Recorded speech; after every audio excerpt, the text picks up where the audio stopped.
Welcome back to Chimu's Chemistry, an online platform that will make your chemistry your chemistry. बघा, solid state start केला. पहिल्या 2 लेक्चरमध्ये basic जो theory portion आहे तो कंप्लीट केला.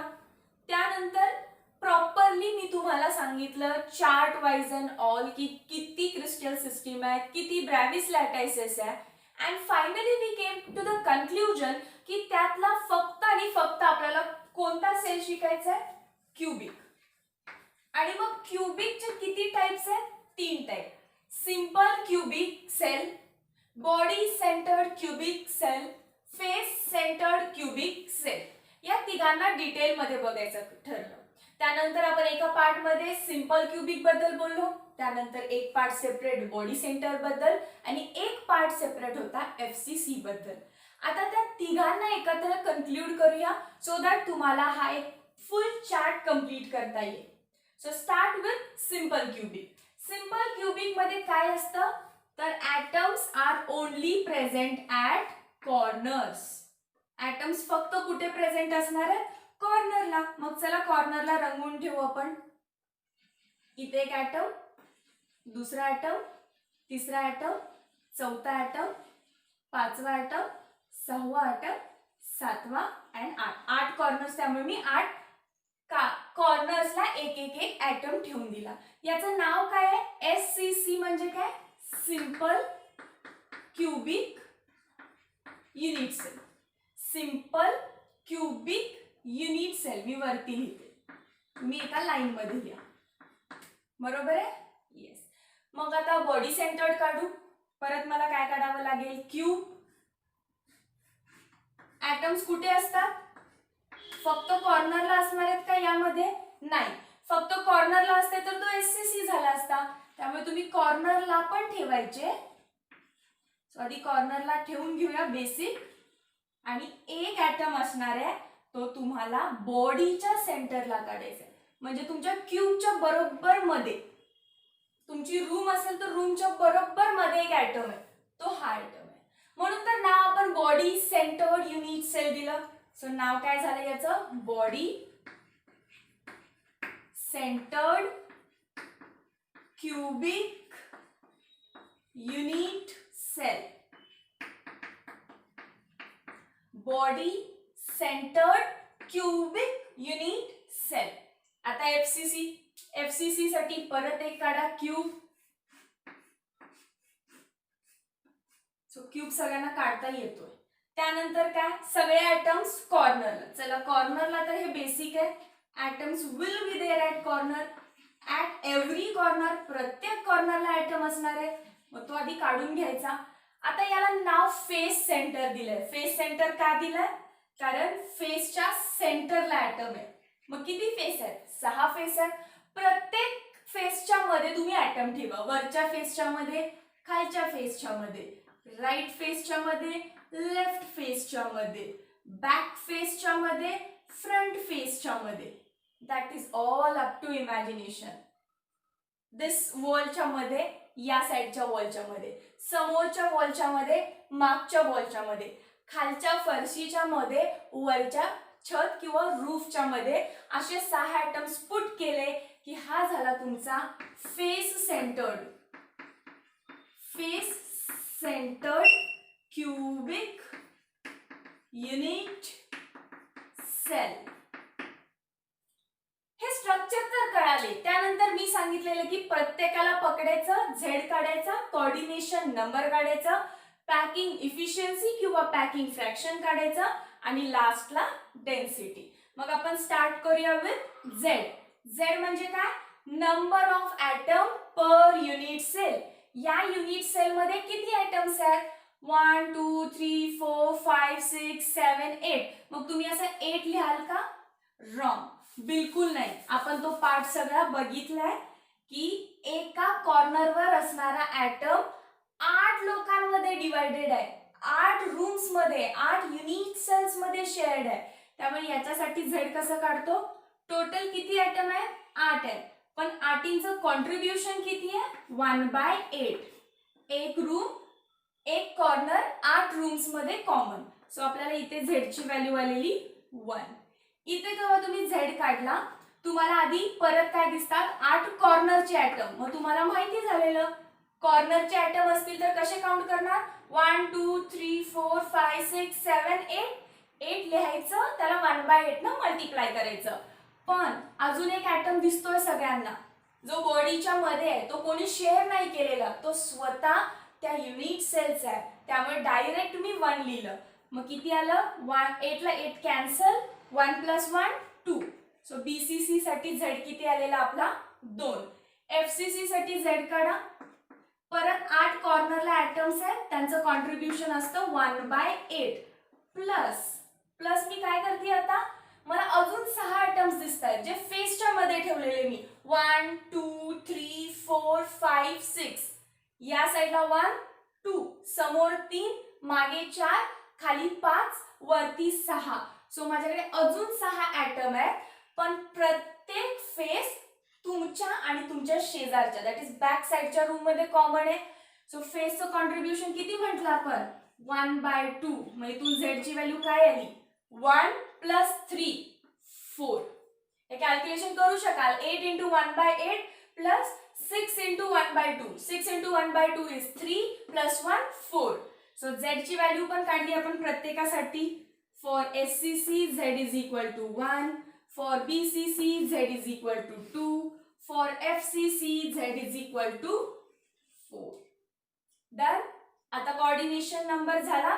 पॅकिंग इफिशियन्सी किंवा पॅकिंग फ्रॅक्शन ॲटम किती चांगल्या प्रकारे पॅक्ड आहे याच्यासाठी आपण डेरिवेशन्स केले and according to that derivation चलो पहले पॅकिंग फ्रॅक्शन कर लेते हैं फिर then we will go for coordination number. कारण इथं तर डायरेक्ट व्हॅल्यू पाठ ठेवायचे. मी दोन्ही लिहीन. तुम्हाला जर पॅकिंग इफिशियन्सी विचारली पॅकिंग इफिशियन्सी किंवा पॅकिंग पर्सेंटेज म्हणतात तेव्हा तुम्ही लिहा 52.7 वगैरे काहीतरी आन्सर येईल तुमचं. सो मी बघा जेव्हा पॅकिंग इफिशियन्सी म्हणतीये तेव्हा फ्रॅक्शन मध्ये लिहितीये. बीसीसी साठी तुमचं 68% येईल अँड एफसीसी साठी 74%. आणि यातून प्रूफ झालं की एफसीसी चांगल्या प्रकारे पॅक्ड आहे म्हणजे तो सगळ्यात चांगला क्रिस्टल आहे. आणि जर तुम्हाला पॅकिंग फ्रॅक्शन विचारलं एफ तर फ्रॅक्शन कधीच 1 पेक्षा मोठा नसतो म्हणजे डिवाइड बाय 100 किती होणार आहे 0.527 समथिंग. पॅकिंग फ्रॅक्शन विचारला तर 0.68. पॅकिंग फ्रॅक्शन विचारला तर 0.74. सगळी व्हॅल्यू 0 पॉइंट मध्ये लिहायची कारण fraction is never greater than 1. Always it is less than 1 म्हणून लेस दॅन 1 पॉइंट मध्ये व्हॅल्यू आली. Got it? येस. आता coordination number that is nothing but closest neighbour. Closest neighbour yes or no. मग किती जवळचे मेंबर असतात आपण याच्यामध्ये बघितलेलं. एससीसी ला किती आहेत everybody know this right. I will write with some different colour. Let's go for yellow.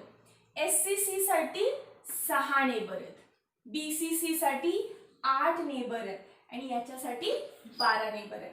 आपण हे कॅल्क्युलेट केलेत बट जर तुम्हाला ते लक्षात राहत असतील तर इमॅजिनेशन तर कराच की कोणते 6. बट आपल्याला विचारणार आहेत का पेपरमध्ये कोणते 6 नाही. They will just ask you काय कोऑर्डिनेशन नंबर आहे. 6 कोऑर्डिनेशन आहे. बीसीसी साठी 8 आहे. एफसीसी साठी 12 आहे. 4th येतो आपला पॉइंट डेन्सिटी.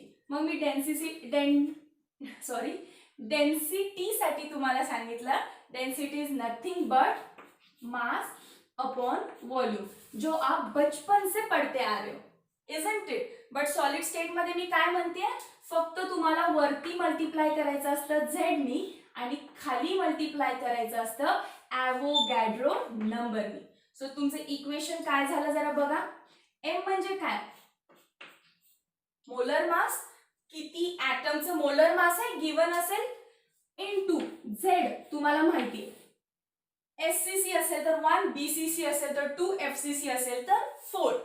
व्हॉल्यूम कसा काढतो आपण a cube that is side cube. Volume of a cube आहे तो. Volume of a cube that is a cube into Avogadro number 6.022 into 10 to power 20 लिख लेना 6.022 इंटू 10 टू पॉवर पॉझिटिव्ह 23 हा झाला मग फॉर्म्युला.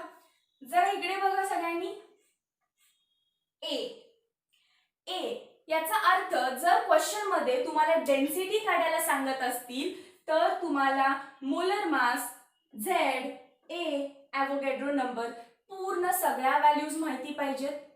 बट कधी कधी क्वेश्चन मध्ये ए देतच नाही, they will give you R, आणि या आर पासून तुम्हाला ए काढता आला पाहिजे. मग त्यासाठी रिलेशन शिकलो आपण. कोणते कोणते relation? Relation between A and R. SCC साठी सगळ्यात सिंपल आहे. एज लेंथ किती असते?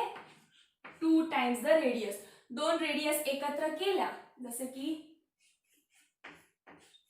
क्यूब काढा, आणि आपण काय म्हटलेलं, या एज वरचे दोन ॲटम्स असे चिटकलेले असतात, त्यामुळे हा एक रेडियस, हा एक radius. 2r is equal to 1 time the edge length. त्याच्यानंतर आलो बॉडी सेंटरला. सो बॉडी सेंटरला काय करायचं?